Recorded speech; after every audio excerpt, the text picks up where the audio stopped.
இந்த 2026 April June குவார்ட்டருக்குள்ள சுகன்யா ஸ்மிருதி அக்கௌண்ட்டுடைய இன்ட்ரெஸ்ட் ரேட் வந்து ஏதாவது இன்க்ரீஸ் ஆகும் அப்படின்னு எதிர்பார்த்திருந்தாங்க. ஆனா கவர்மெண்ட் சைட்ல இருந்து ஒரு அனௌன்ஸ்மெண்ட் வந்திருக்கு. என்ன அனௌன்ஸ்மெண்ட் அப்படின்னா, இப்போதைக்கு இந்த இன்ட்ரெஸ்ட் ரேட் வந்து எந்தவித சேஞ்சஸும் இல்ல அப்படின்ற மாதிரி சொல்லியிருக்காங்க. ஸோ இன்னும் அதே சேம் இன்ட்ரெஸ்ட் ரேட்ல தான் வந்து கண்டினியூ ஆக போகுது. ஸோ இதுக்கு முன்னாடி நம்மளுக்கு என்ன மாதிரியான இன்ட்ரெஸ்ட் ரேட் இருந்துச்சு அப்படின்னா 8.2% வந்து பேர் ஆனுவலுக்கு இருந்துச்சு. ஸோ இதே பெர்சன்டேஜ் தான். ஸோ இதுக்கப்புறமும் கண்டினியூ ஆக போகுது அப்படிங்கிற மாதிரி சொல்லியிருக்காங்க. ஸோ இன்க்ரீஸும் ஆகல, டீக்ரீஸும் ஆகல அப்படின்ற மாதிரி. ஸோ கவர்மெண்ட்டை பொறுத்தவரையும் ஒவ்வொரு குவார்ட்டருக்குமே வந்து ரிவ்யூ பண்ணுவாங்க. ஸோ ஆனா இந்த முறை வந்து ரேட் சேஞ்ச் வேணாம் அப்படிங்கிற மாதிரி ஃபிக்ஸ் பண்ணிட்டாங்க போல. ஸோ இதுக்கான மீனிங் என்னன்னு பார்த்தோம் அப்படின்னா, ஆல்ரெடி ஸ்டெபிலிட்டியா இருக்கு. ஸோ சடன் ரிஸ்க்கும் வந்து எதுவுமே பண்ண வேணாம். ஸோ இன்ட்ரெஸ்ட் ரேட்டு அப்படியே இருக்கட்டும். எந்தவித சேஞ்சஸும் இல்ல அப்படின்னு சொல்லிட்டு கவர்மெண்ட் சைட்ல இருந்து சொல்லிட்டாங்க. ஸோ ஏன் இன்ட்ரெஸ்ட் ரேட் வந்து இந்த முறை கம்மி பண்ணல அப்படின்னா, ஆல்ரெடி ஸ்டேபிளா இருக்கு அப்படிங்கிற மாதிரி சொன்னோம். அதே மாதிரி இன்ஃப்ளேஷனுமே வந்து கண்ட்ரோல்ல இருக்கு.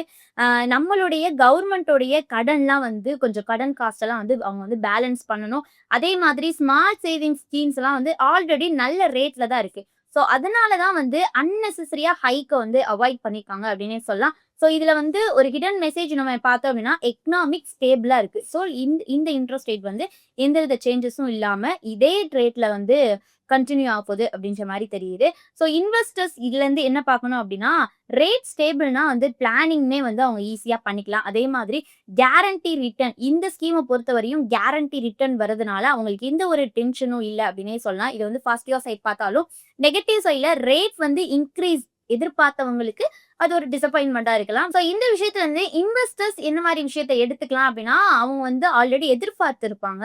ஸோ இன்ட்ரெஸ்ட் ரேட் வந்து இன்க்ரீஸ் ஆகும் அப்படின்னு சொல்லிட்டு அவங்களுக்கு மட்டும்தான் டிசப்பாயின்மெண்டே தவிர, ஸோ ஏற்கனவே 8.2% இருக்கிறதுனால ஆல்ரெடி ஸ்டேபிளா இருக்கு. அதே மாதிரி ரேட் ஸ்டேபிளா இருக்கிறதுனால பிளானிங்மே வந்து அவங்க ஈஸியா பண்ணலாம். கேரண்டி ரிட்டர்ன் வர்றதுனால எந்த ஒரு டென்ஷனும் இல்லை அப்படின்ற மாதிரி தான் இருக்குது. ஸோ இப்போதைக்கு அந்த 8.2% வந்து ரொம்பவே போதுமான அளவா இருக்கு அப்படின்ற மாதிரி தான் சிலர் பாக்குறாங்க. சில எக்ஸ்பெக்டேஷன் அவங்களுக்கு வந்து டிசப்பாயின்மெண்டா ஆயிருக்கும் அப்படின்ற மாதிரி சொல்லியிருக்காங்க. ஸோ நெக்ஸ்ட் வந்து எஸ்எஸ்ஐ விசஸ் அதர் ஆப்ஷன் நம்ம பார்த்தோம் அப்படின்னா, இந்த ஸ்கீமை தவிர வேற ஏதாவது ஆப்ஷன் வந்து நம்மளுக்கு வந்து போடலாம் அப்படின்னு இன்வெஸ்ட்மெண்ட் பண்ணலாம் அப்படின்னு யோசிச்சுட்டு இருந்தோம் அப்படின்னா, பேங்க் எஃப்டி வந்து இப்போ 6%ல இருந்து 7.5% அப்ராக்சிமேட்லி வந்து இன்ட்ரெஸ்ட் வந்து கொடுத்துட்டாங்க. அதே மாதிரி பிபிஎஃப்னு பார்த்தோம் அப்படின்னா 7.1% வந்து இன்ட்ரெஸ்ட் ரேட் இருக்குது. ஸோ எஸ்எஸ்ஐ பொறுத்தவரைனா 8.2% வந்து இருக்கு. ஸோ இருக்கிறதுலே வந்து எஸ்எஸ்ஐ பொறுத்தவரையும் அதிகமான ரிட்டர்ன்ஸ் தான், அதாவது அதிகமான இன்ட்ரெஸ்ட் ரேட் வந்து கொடுத்துட்டு இருக்காங்க. ஸோ இதுல கிளியரா தெரியுது எஸ்எஸ்ஏ தான் ஹையஸ்ட் சேஃப் ரிட்டர்ன் ஆப்ஷன் வந்து இருக்குது அப்படின்னு சொல்லலாம். ஸோ அதுவுமே கேர்ள்ஸ் சைட் ஃபியூச்சருக்கு ரொம்பவே வந்து டெடிகேட்டடான ஸ்கீம் அப்படின்னு சொல்லலாம். லாங் டேர்ம் பவர்னு, அதாவது long term return, long term benefits என்ன மாதிரி கிடைக்கும் அப்படின்னா, எஸ்எஸ்ஏ உடைய பிக்கஸ்ட் ஸ்ட்ரென்த் என்ன அப்படின்னா காம்பவுண்டிங் தான். அதாவது இப்போ மந்த்லி நீங்க வந்து 5,000 நீங்க இன்வெஸ்ட்மெண்ட் பண்ணீங்க அப்படின்னா 15 வருஷம் கண்டினியூஸா நீங்க இன்வெஸ்ட்மெண்ட் பண்ணிக்கிட்டே இருந்தீங்க அப்படின்னா மெச்சூரிட்டி டைம்ல 20ல இருந்து 25 லேக்ஸ் வரையும், அதாவது 20ல இருந்து 25 லட்சம் வரையும் ஈஸியா அப்ராக்சிமேட்லி கிடைக்கும் அப்படின்ற மாதிரி சொல்றாங்க.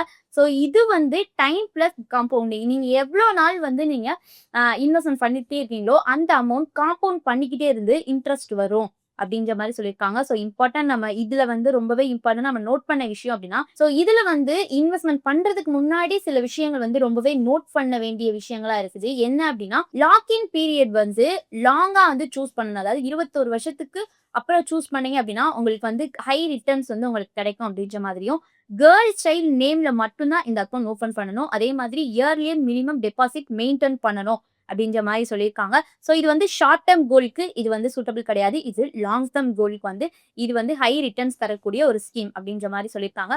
ஸோ ஃபைனலா சொல்லணும் அப்படின்னா, இன்ட்ரெஸ்ட் ரேட்டு எந்த விதத்திலுமே சேஞ்ச் ஆகல. இந்த 8.2% தான் வந்து இன்னும் கண்டினியூஸ் ஆகுது. ஸோ இந்த எஸ்எஸ்ஏ ஸ்கீம்ல இப்போ இன்ட்ரெஸ்ட் ரேட் சேஞ்ச் ஆகல அப்படின்ற மாதிரி பார்த்தோம். இதுக்கப்புறம் இன்க்ரீஸ் ஆகுறதுக்கான சான்சஸ் எவ்வளோ இருக்கு அப்படின்றத மறக்காம கமெண்ட்ஸ் சொல்லுங்க. உங்களுக்கு இன்க்ரீஸ் ஆகணுமா, இல்ல இதுவே ஸ்டேபிளா இந்த இன்ட்ரெஸ்ட் ரேட்டே வந்து கொஞ்சம் ஹை தான்ப்பா, இதுவே எங்களுக்கு ஓகே அப்படின்னாலும் மறக்காம கமெண்ட்ஸ் சொல்லுங்க. ஒரு இன்ஃபர்மேஷனுக்கு நம்ம சேனலை ஃபாலோ பண்ணிக்கோங்க.